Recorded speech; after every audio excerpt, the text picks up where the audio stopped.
Hello student, in this video we will cover the topic hardwired control unit.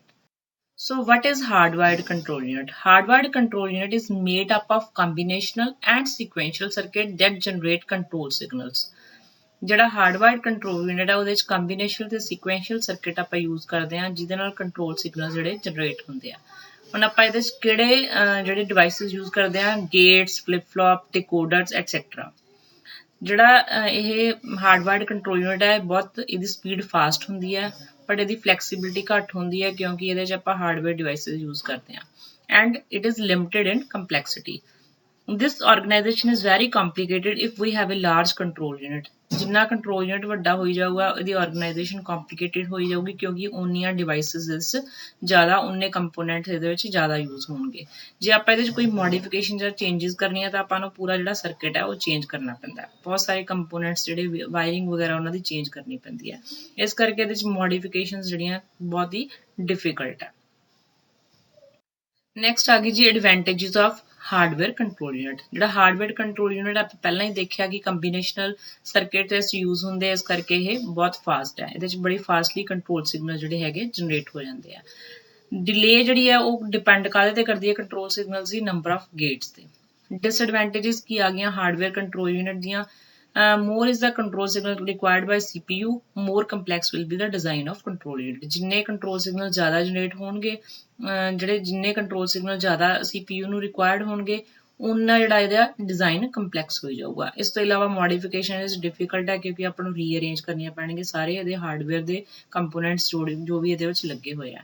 ਔਰ ਇਹਦੇ ਵਿੱਚ ਕੀ ਹੈ it is difficult to correct mistakes in original design or adding new feature and existing. ਜੇ ਆਪਣਾ ਪੁਰਾਣਾ ਬਣਿਆ ਹੋਇਆ ਜੇ ਆਪਾਂ ਹੋਰ ਨਵੇਂ ਫੀਚਰਸ ਐਡ ਕਰਨੇ ਆ ਤਾਂ ਵੀ ਆਪਾਂ ਨੂੰ ਔਖਾ ਹੈ ਕਿਉਂਕਿ ਨਵੇਂ ਕੰਪੋਨੈਂਟਸ ਲਗਾਉਣੇ ਪੈਣਗੇ। ਜੇ ਆਪਣਾ ਕੋਈ ਫਾਲਟ ਆ ਗਿਆ ਉਹ ਵੀ ਜਿਹੜਾ ਹੈਗਾ ਆਪਾਂ ਨੂੰ ਇਹਦੇ 'ਚ ਜਿਹੜਾ ਫਾਲਟ ਨੂੰ ਡਿਟੈਕਟ ਕਰਨਾ ਵੀ ਇਹਦੇ 'ਚ ਡਿਫਿਕਲਟ ਹੈ। This is block diagram of hardwired control unit. ਇਹਦੇ 'ਚ ਦੇਖੋ ਇੰਸਟਰਕਸ਼ਨ ਰਜਿਸਟਰ ਹੈ ਪਹਿਲਾਂ ਉਹਦੀਆਂ 0 to 11 ਬਿਟਸ ਹੈ ਆਪਾਂ ਕੰਟਰੋਲ ਲੌਜਿਕ ਗੇਟ ਨੂੰ ਦੇ ਰਹੇ ਹਾਂ। ਫਿਰ 3x8 ਡਿਕੋਡਰ ਹੈ ਉਹਨੂੰ 3 ਇਨਪੁਟਸ ਦਿੱਤੀਆਂ 12, 13 ਤੇ 14। ਉਹ ਡਿਕੋਡਰ ਨੇ ਆਪਾਂ ਨੂੰ 8 ਆਊਟਪੁੱਟਸ ਦਿੱਤੀਆਂ D0 to D7। 8 ਆਊਟਪੁੱਟਸ ਆਪਾਂ ਕਿਹਨੂੰ ਦਿੱਤੀਆਂ ਕੰਟਰੋਲ ਲੌਜਿਕ ਗੇਟਸ ਨੂੰ। ਉਸ ਤੋਂ ਬਾਅਦ ਨੀਚੇ ਦੇਖੋ ਸੀਕੁਐਂਸ ਕਾਊਂਟਰ ਹੈ 4 ਬਿਟ ਸੀਕੁਐਂਸ ਕਾਊਂਟਰ। ਕਾਊਂਟਰ ਤੁਹਾਨੂੰ ਪਤਾ ਹੀ ਹੈ ਜਿਹੜਾ ਕੀ ਹੈ ਬਿਟਸ ਜਿਹੜਾ ਕਾਊਂਟਿੰਗ ਕਰਦਾ 0 1 2 3 ਡਿਜੀਟਲ ਕਾਊਂਟਿੰਗ ਕਰਦਾ ਜਿਹੜਾ। ਇਹਦੇ 'ਚ ਇਹਨੂੰ ਆਪਾਂ ਇਹਦੀਆਂ ਆਊਟਪੁੱਟਸ ਆਪਾਂ ਦਿੱਤੀਆਂ ਡਿਕੋਡਰ ਨੂੰ। ਡਿਕੋਡਰ ਨੇ ਆਪਣਾ 4x16 ਡਿਕੋਡਰ ਹੈ। ਡਿਕੋਡਰ ਨੂੰ 4 ਇਨਪੁੱਟਸ ਮਿਲੀਆਂ ਇਹਨੇ 16 ਆਊਟਪੁੱਟਸ ਜਨਰੇਟ ਕੀਤੀਆਂ। ਉਹ 16 ਆਊਟਪੁੱਟਸ ਕੀ ਆ ਟਾਈਮਿੰਗ ਸਿਗਨਲ ਸ਼ੋ ਕਰ ਰਹੀਆਂ ਤੁਹਾਨੂੰ T0 to T15। ਉਹ ਵੀ ਆਪਾਂ ਕੰਟਰੋਲ ਲੌਜਿਕ ਗੇਟ ਨੂੰ ਦੇਤੀਆਂ। ਉਸ ਤੋਂ ਬਾਅਦ ਆ ਗਈ ਕੰਟਰੋਲ ਲੌਜਿਕ ਗੇਟਸ ਤੋਂ ਆਪਾਂ ਨੂੰ ਕੰਟਰੋਲ ਆਊਟਪੁੱਟਸ ਮਿਲਣਗੀਆਂ। ਇਸ ਤੋਂ ਇਲਾਵਾ ਸੀਕੁਐਂਸ ਕਾਊਂਟਰ ਨੂੰ 3 ਆਪਾਂ ਹੋਰ ਕੰਟਰੋਲ ਸਿਗਨਲਸ ਦਿੱਤੇ ਹੋਏ ਆ ਇੰਕਰੀਮੈਂਟ, ਕਲੀਅਰ ਤੇ ਕਲੌਕ। ਜੇ ਆਪਾਂ ਵੈਲਿਊ ਇੰਕਰੀਮੈਂਟ ਕਰਨੀ ਹੈ ਮੀਨਸ ਸੀਕੁਐਂਸ ਕਾਊਂਟਰ ਨੇ ਕਾਊਂਟਿੰਗ ਕਰਨੀ ਹੈ 1 by 1 ਤਾਂ ਉਹਨੇ ਇੰਕਰੀਮੈਂਟ ਕਰੀ ਜਾਣਾ ਤਾਂ ਆਪਾਂ ਨੂੰ ਇੰਕਰੀਮੈਂਟ ਜਿਹੜੀ ਹੈਗੀ ਇਨਪੁਟ ਇਹਨੂੰ ਦੇਣੀ ਪਊਗੀ 0 1 2 3 ਇੱਦਾਂ ਇੰਕਰੀਮੈਂਟ ਕਰੀ ਜਾਊਗਾ। ਕਲੀਅਰ ਕਰਨੇ ਆਪਾਂ ਕੰਟੈਂਟਸ ਤਾਂ ਕਲੀਅਰ ਆ ਗਿਆ। ਕਲੌਕ ਸਿਗਨਲ ਕਿਉਂ ਦਿੱਤਾ ਆਪਾਂ ਕਿਉਂਕਿ ਇਹਨੇ ਹਰ ਕਲੌਕ ਤੋਂ ਬਾਅਦ ਇੰਕਰੀਮੈਂਟ ਕਰਨਾ ਹੁੰਦਾ 1 by 1 ਕਲੌਕ ਸਿਗਨਲ ਦੇ ਅਕੋਰਡਿੰਗਲੀ ਜਿਹੜਾ ਹੈਗਾ ਕਾਊਂਟਰ ਚੱਲਦਾ। ਹੁਣ ਇਹਦੀ ਆਪਾਂ ਵਰਕਿੰਗ ਕਰ ਰਹੇ ਹਾਂ ਕਿਵੇਂ ਨੇ ਆਪਾਂ ਇਹਨੂੰ ਇਨਪੁਟ ਦੇਣੀ ਹੈ ਕਿੱਦਾਂ ਆਪਾਂ ਨੂੰ ਆਊਟਪੁੱਟ ਮਿਲਣੀ ਹੈ। ਸਭ ਤੋਂ ਪਹਿਲਾਂ ਜੋ ਵੀ ਆਪਾਂ ਇੰਸਟਰਕਸ਼ਨ ਰੀਡ ਕਰਾਂਗੇ ਮੈਮਰੀ ਤੋਂ ਉਹਨੂੰ ਆਪਾਂ ਕਿੱਥੇ ਪਲੇਸ ਕਰਾਂਗੇ IR ਇੰਸਟਰਕਸ਼ਨ ਰਜਿਸਟਰ ਦੇ ਵਿੱਚ। ਜਿਹੜਾ ਤੁਹਾਡਾ ਇੰਸਟਰਕਸ਼ਨ ਰਜਿਸਟਰ ਹੈ ਉਹਦੇ 3 ਫੀਲਡਸ ਨੇ ਆਪਰੇਸ਼ਨ ਕੋਡ ਮੀਨਸ ਜਿਹੜਾ ਆਪਰੇਸ਼ਨ ਪਰਫਾਰਮ ਹੋ ਰਿਹਾ, ਐਡਰੈਸ ਫੀਲਡ ਜਿੱਥੇ ਆਪਣਾ ਡਾਟਾ ਸਟੋਰ ਹੈ ਔਰ ਮੋਡ ਫੀਲਡ ਜਿਸ ਵੇ ਨਾਲ ਆਪਾਂ ਆਪਰੈਂਡ ਨੂੰ ਐਕਸੈਸ ਕਰਨਾ ਉਹਨੂੰ ਆਪਾਂ ਮੋਡ ਫੀਲਡ ਕਹਿੰਦੇ ਹਾਂ। ਆਪਾਂ ਐਡਰੈਸਿੰਗ ਮੋਡਸ ਪਹਿਲਾਂ ਪੜ੍ਹ ਚੁੱਕੇ ਹਾਂ ਉਹਦੇ 'ਚ ਤੁਹਾਨੂੰ ਕਲੀਅਰ ਹੋਊਗਾ ਕਿ ਮੋਡ ਫੀਲਡ ਕੀ ਹੁੰਦਾ ਕਿ ਆਪਰੈਂਡ ਨੂੰ ਜਿਸ ਤਰ੍ਹਾਂ ਆਪਾਂ ਅਸੈਸ ਕਰਦੇ ਹਾਂ ਉਹਨੂੰ ਆਪਾਂ ਬੋਲਦੇ ਹਾਂ mode field. The opcode is sent to the instruction decoder to select one of the n alternatives। ਹੁਣ ਆਪਾਂ opcode ਜਿਹੜਾ ਆਪਰੇਸ਼ਨ ਆਪਾਂ ਪਰਫਾਰਮ ਕਰਨਾ ਹੈ ਜੋ ਵੀ ਆਪਾਂ ਆਪਰੇਸ਼ਨ ਪਰਫਾਰਮ ਕਰਨਾ ਹੈ ਉਹ ਆਪਾਂ ਕਿਹਨੂੰ ਸੈਂਡ ਕਰਾਂਗੇ ਡਿਕੋਡਰ ਨੂੰ। ਡਿਕੋਡਰ ਤੁਸੀਂ ਦੇਖਿਆ ਕਿ ਡਿਕੋਡਰ ਨੂੰ ਆਪਾਂ 3 ਇਨਪੁਟਸ ਦਿੱਤੀਆਂ ਸੀ ਉਹਦੇ ਅਕੋਰਡਿੰਗਲੀ ਆਪਾਂ ਨੂੰ 8 ਆਊਟਪੁੱਟਸ ਮਿਲੀਆਂ ਸੀ। ਤਾਂ ਇਵੇਂ ਆਪਾਂ ਜੋ ਆਪਾਂ ਉਹਨੂੰ ਆਪਕੋਡ ਦੇਵਾਂਗੇ ਜੋ ਵੈਲਿਊ ਦੇਵਾਂਗੇ ਆਪਕੋਡ ਦੀ ਉਹਦੇ ਅਕੋਰਡਿੰਗਲੀ ਉਹ ਜਿਹੜਾ ਹੈਗਾ ਆਪਰੇਸ਼ਨ ਪਰਫਾਰਮ ਕਰੂਗਾ।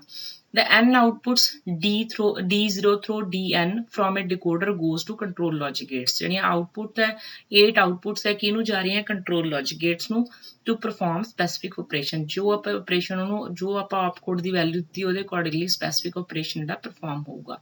if we have a 3-bit opcode, ਆਪਣੇ ਕੋਲ 3-bit opcode ਹੈ ਤਾਂ ਇਹਦਾ ਮਤਲਬ ਆਪਾਂ ਨੂੰ 8 output signal lines ਮਿਲਣਗੀਆਂ। The combination of 3 bits in opcode recognize 8 different operations. For example, ਆਪਣਾ opcode ਹੈ 000. For example, the opcode is 000 enable D0, D0 ਨੂੰ enable ਕਰੂਗਾ ਤੇ ਇਹਦੀ ਆਪਾਂ ਨੂੰ ਇਹਦਾ ਮਤਲਬ ਕੀ ਹੈ, ਆਪਾਂ ਨੂੰ ਇਹ ਕੀ ਕਹਿ ਰਿਹਾ ਕਿ add operation perform ਕਰਨਾ ਹੈ, ਕਿਉਂਕਿ ਜਿਹੜਾ add ਦਾ opcode ਹੋਊਗਾ 000। सीक्वेंस काउंटर ने की करना है, टाइमिंग सिग्नल जनरेट करने हैं। तो sequence counter generate time sequence to control operation in the control unit. It raises distinct timing signal through timing decoder T0 to TN, ਜਿਵੇਂ ਕਿ ਉੱਥੇ ਡਾਇਗਰਾਮ ਦੇ ਵਿੱਚ ਸ਼ੋ ਕੀਤਾ ਹੋਇਆ T0 ਤੋਂ ਆਪਾਂ T15 ਸ਼ੋ ਕੀਤੇ ਹੋਏ ਆ। ਆਫਟਰ ਰੀਚ TN, ਜਦੋਂ ਉਹਨੇ ਲਾਸਟ ਵੈਲਿਊ ਤੋਂ ਆ ਜਾਣਾ, ਮੰਨ ਲਓ T15 ਤੇ ਆ ਗਿਆ ਤਾਂ ਸੀਕੁਐਂਸ ਕਾਊਂਟਰ ਨੇ ਫਿਰ ਦੁਬਾਰਾ T0 ਤੋਂ ਕਾਊਂਟਿੰਗ ਸਟਾਰਟ ਕਰ ਦੇਣੀ ਹੈ। The counter output is decoded into n timing pulses T0 ਤੋਂ TN.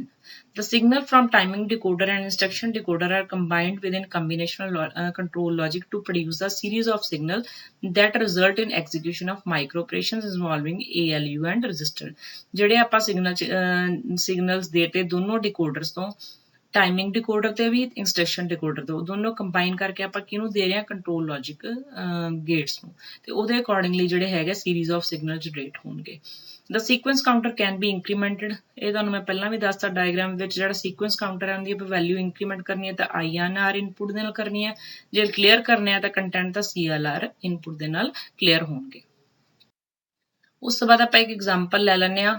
ਆਪਾਂ ਇੱਕ ਕੇਸ ਲੈ ਲਿਆ ਜਿਹਦੇ ਚ ਆਪਾਂ ਕੀ ਕਰਨਾ ਹੈ, where SC is incremented. SC means sequence counter is incremented to provide timing signal T0, T1, T2, T3 and T4 in sequence.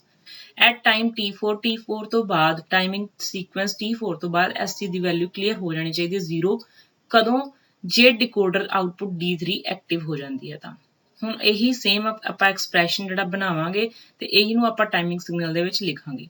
ਜਿਵੇਂ ਕਿ ਤੁਸੀਂ ਆਹ ਐਕਸਪ੍ਰੈਸ਼ਨ ਲਿਖਿਆ D3 ਮੀਨਸ D3 ਐਕਟਿਵ ਹੋਣੀ ਚਾਹੀਦੀ ਹੈ ਕਦੋਂ, T4 ਟਾਈਮਿੰਗ ਸਿਗਨਲ ਹੋਏ ਉਸ ਟਾਈਮ ਤੇ, ਉਦੋਂ ਜਦੋਂ ਇਹ ਹੋਊਗਾ ਆਪਰੇਸ਼ਨ ਪਰਫਾਰਮ ਤਾਂ ਉਦੋਂ ਸੀਕੁਐਂਸ ਕਾਊਂਟਰ ਦੀ ਵੈਲਿਊ ਜਿਹੜੀ ਹੈਗੀ ਹੈ ਕਲੀਅਰ ਹੋ ਜਾਣੀ ਚਾਹੀਦੀ ਹੈ 0 ਤੇ। ਹੁਣ ਦੇਖੋ ਪਹਿਲਾਂ T0 ਕਲੌਕ ਪਲਸ ਆਈ, ਉਹਦੀ ਵੈਲਿਊ ਹਾਈ ਹੋ ਗਈ, ਫਿਰ T1 ਕਲੌਕ ਪਲਸ ਤੇ ਹੋ ਗਿਆ, ਫਿਰ T2, ਫਿਰ T3, ਫਿਰ T4 ਤੱਕ ਆਪਾਂ ਸੀਕੁਐਂਸ ਕਾਊਂਟਰ ਨੇ ਚੱਲਣਾ ਸੀ।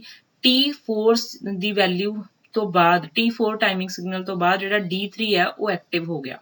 ਆਪਾਂ ਕਿਹਾ ਸੀ ਜਦੋਂ D3 ਐਕਟਿਵ ਹੋ ਜੇ ਤਾਂ ਸੀਕੁਐਂਸ ਕਾਊਂਟਰ ਦੀ ਵੈਲਿਊ ਜਿਹੜੀ ਹੈਗੀ ਆ ਇਟ ਇਜ਼ ਕਲੀਅਰ ਟੂ 0। ਤਾਂ ਹੁਣ ਦੇਖੋ ਸੀਕੁਐਂਸ ਕਾਊਂਟਰ ਦੀ ਵੈਲਿਊ ਕਲੀਅਰ ਹੋ ਗਈ, ਮੀਨਸ ਕਿ 0 ਹੋ ਗਈ ਇਹਦੀ ਵੈਲਿਊ। ਇਹੀ ਐਕਸਪ੍ਰੈਸ਼ਨ ਆਪਾਂ ਇੱਥੇ ਲਿਖਿਆ ਸੀ ਕਿ D3 T4 D3 ਐਕਟਿਵ ਹੋਊਗੀ ਕਦੋਂ, T4 ਟਾਈਮਿੰਗ ਤੇ, ਉਦੋਂ SC ਦੀ ਵੈਲਿਊ ਕੀ ਹੋ ਜਾਊਗੀ, ਕਲੀਅਰ ਟੂ 0।